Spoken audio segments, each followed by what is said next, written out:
Hi, and welcome to Voice with Julia and day 18 of our 30 days of breath support. If you haven't caught up on videos 1 through 17, make sure you do so now because today we are going to be talking about just how much air we should be taking in. But I think you need to have a lot of the background information from the first days, so please go watch those if you haven't. And before we begin, I would like to invite all the classical singers in the audience to please check out our Luca Bel Canto Institute, which is happening this summer, September 9th through 16th in Lucca, Italy. It is going to be a week-long, fantastic, intensive masterclass. This is for professional singers or advanced classical vocalists. So if you're interested, check out the link below, and we suggest you apply early as spaces are filling up very quickly. Voice with Julia, change your voice, change your life. Now, let's get into just how much air we're supposed to take. If you've watched my previous videos, you'll note that I've talked a lot about rib expansion.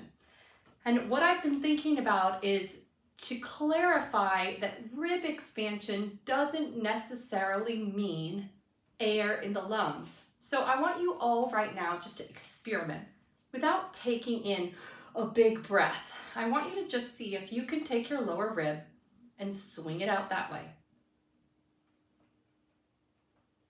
Now you'll probably notice some air coming in through your nose, obviously, right?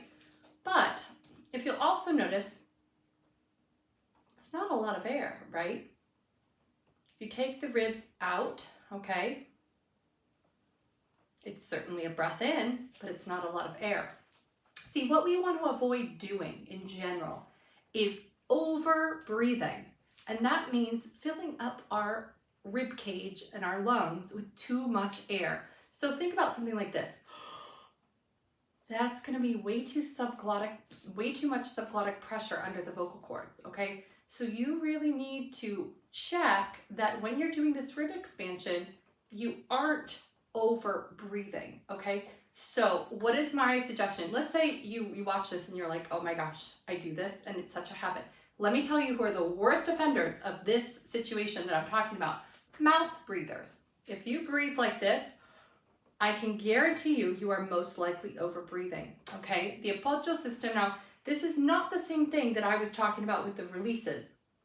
Opening, remember, it's a silent inhale, so we're not actually taking in that much air, and the air is coming in through the nose and the mouth, right? This is not the same thing. But if you are a mouth breather that does this before phrases, this is too much. So how we start to retrain that reflex is by starting with nose breaths. You see? It's really hard to go because it'll just be so obvious, right? But if you go, it's not that obvious. That's too much air, but it's not, right? So I say the first step, if you are one of these over-breathing types, check that you are breathing through the nose and just in the period that you need to kind of get rid of that over-breathing habit. Remember, all of these physical things are habits. So it's not enough just to conceive of the idea in your brain. You have to train your body, right? It's like knowing you should do a squat at the gym and going, yeah, I got that, and then not doing it.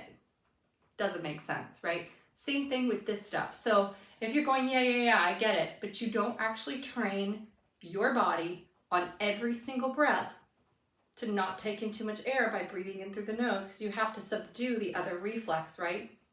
Then it's just going to do that again. It's going to breathe in through the mouth if you're not really being consistent with that.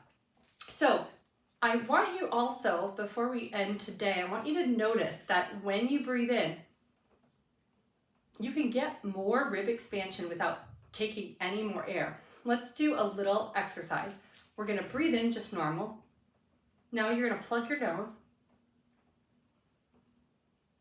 and you're going to move your rib cage out.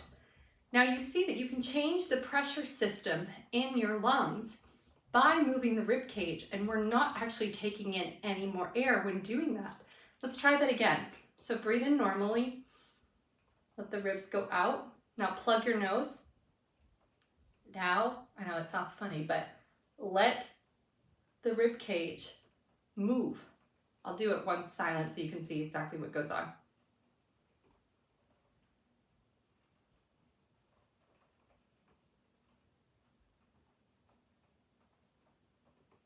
This is a really good way to teach your body that you can get rib expansion without filling it to the max with air, okay? So practice that today, and if you are a habitual overbreather, start to correct that pattern now, okay? You override it with nose breaths, and then once you are recovered, you can start to add in this release, right? But don't do that if you're a habitual overbreather, because you'll probably take in too much air and will hear the sound. Okay, stay tuned for tomorrow and we will continue.